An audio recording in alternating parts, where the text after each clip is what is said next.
Thanks very much for inviting me to speak today. My name's Adam Briggs. I'm what they call the policy manager for the NFU in the north of England. So I kind of look after all our work in relation to agricultural policy.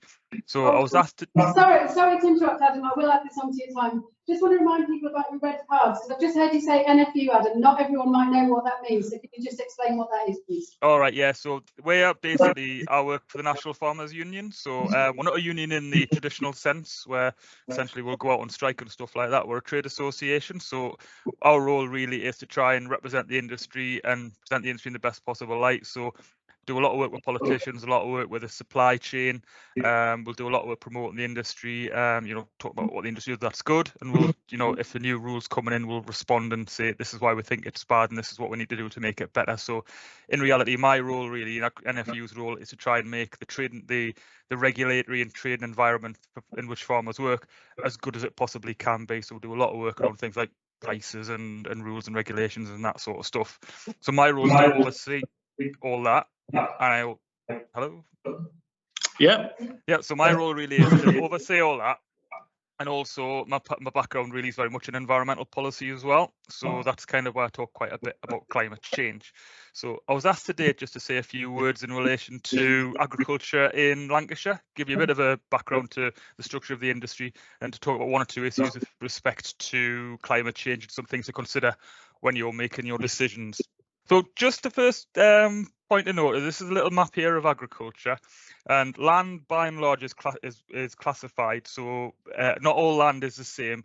You classify it from basically grade 1 through to grade 5. So grade 1 is excellent all the way through to grade 5. So as you can see here, this here is Preston, I believe.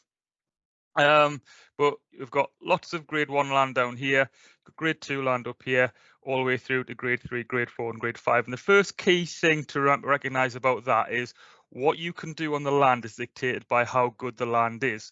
So it's not a matter of what we can do. We can think, oh, we'll grow lots of vegetables and that sort of things down here, a few cereals up here. If we don't grow vegetables down here, or if we don't have grass here, or don't have livestock here, we can then just shift into another form of agriculture. By and large, what you can do is very much dictated by what sort of land you have. So for the sake of argument, land that's currently covered in grass for livestock, the reason it's covered in grass for livestock is because that's the best use of that land.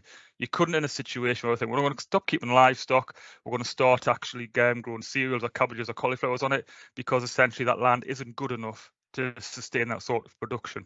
So basically the first thing to consider is when you're looking at what you want to do with the land, what your plan on food is, that production systems are very much dictated by the land you actually have. So you can't grow cauliflowers on the top of a hill.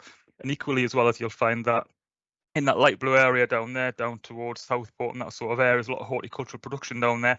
That's because the land is best suited to that, and equally that's because it's the most profitable. That's the first key thing to say, is that land is divided into categories, and those categories very much dictate what you can do with that land and what sort of food you can produce and what sort of management you can actually do as well. That also means the farms themselves in those areas have the infrastructure set up for that sort of production system. So again, you couldn't just say, I was in, over towards Clitheroe, I was a dairy farmer, I'm going to move into cereals.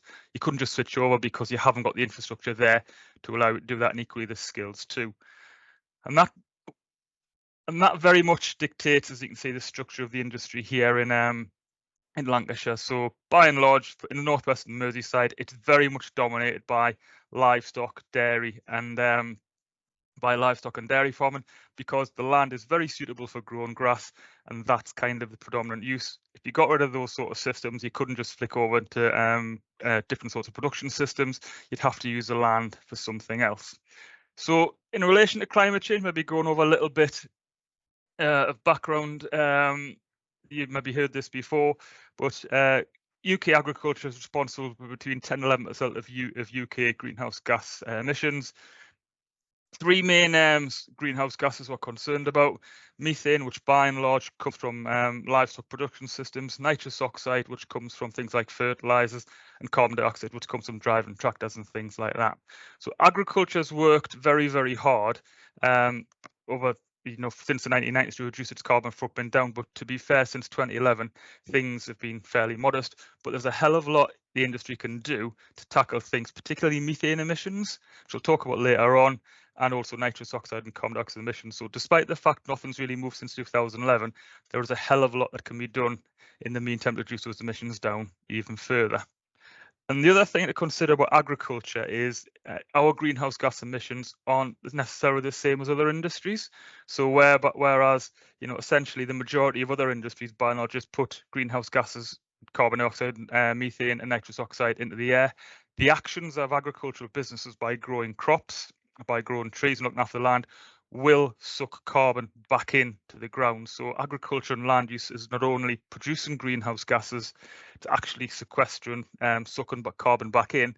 So by and large, it's part of a virtuous cycle, and there's more can be done to reduce the amount going up, and there's also more that can be done to increase the amount that in the industry actually sequestered, and that's probably the holy grail to get farms to be what they call net zero. So what they're producing is balanced by what they bring in. So that's why probably agriculture and food production is unique in relation to carbon, its carbon footprint, in the fact that it not only produces carbon, it also sucks it back in, and that needs to be taken into account. So going forward, there are a number of challenges around food production carbon footprint. The first one is that we're in a situation whereby where global population is increasing, and by 2050, there will be 9.5 billion people on the planet. I think past 2050 that'll remain stable, but on the back of that, the United Nations Food and Agricultural Organization estimates we need to produce 25% more food in 2050 than we produce today. So that's the first key thing. So anything we do in this country, essentially what it does is it means that which reduces our own food security and how much food we produce, essentially means we've got to bring it in from somewhere else in the world, and that may be from places where, as you can see, 800 million people are currently are actually living in food insecurity. So the key thing there is that we're in a situation where the demand for food is going to go up, and we need to be in a position to react to that, and we need to be able to utilise as efficiently and as sustainably as possibly can the land we have available to produce food. The second challenge really around engaging farmers in this in the climate change debate is around the way the debate plays out. It tends to play out as a battle between plant-based foods and animal foods. What that does is that completely turns all farmers, not just livestock farmers, all farmers off in the debate, and they get very, very defensive. So when you talk about things such as dietary change, what you tend to find is farmers start throwing statistics back at you, and essentially they just move away and they don't get involved in the debate, and you've kind of lost the opportunity to say, well, look, this is what you're doing now, which is, well, how do we make it better? And by and large, what you do to reduce your carbon footprint has a benefit to your bottom line, and that's a much more positive way to engage in the debate. And the third challenge really locally is to think about right back to start, land use. Around 65% of the farmland in the UK is only suitable for growing grass. That's in the UK for animals to eat. Now, it may well be, some of the arable farms would produce cereals, which the animals eat, and animals eat quite a lot of byproducts as well. We might have to get used to eating different sorts of things. But that's a key factor, that 65% of the land we have in the UK is only suitable for growing grass. It's not a matter of ploughing it up and then putting cereals in, or ploughing it up and putting horticultural crops in. First of all, you can't grow them, and secondly, it's not particularly environmentally beneficial to plough up permanent pasture because it releases a lot of nitrogen and things like that. I've got one more slide, two more slides, and this is borne out if you look here. If you look at this as self-sufficiency, as you can see, cereals are not so bad. Majority of meat products were not so bad, but if you look at fruit and vegetables and that sort of thing, we're not particularly self-sufficient in fruit and vegetables, and that's just a reflection of the sort of land we have in the UK. So my final slide is just in terms of how do we move forward with this, what are some of the opportunities? As an organisation, you've heard quite a lot about regenerative farming, and that's about producing in conjunction with nature, which is a big positive. But you'll hear quite a lot of farmers talk about sustainable intensification. That's actually focusing on getting more from what you're doing in a sustainable way, so you don't damage your environment. So basically focus on things that deliver for the environment, and also focus on things that deliver production. So increasing soil matter, how much organic matter you've got in the soil, so you've got more productive soils. Increasing productive efficiency, so getting more from what you've got already. If we had if we had the early 1990s, if we had to feed the same amount of people now with the yields we had in the early 1990s, we'd need 1 billion more hectares of agricultural land than we've got now. So essentially, by increasing productive efficiency, you can feed more with an increasing resource.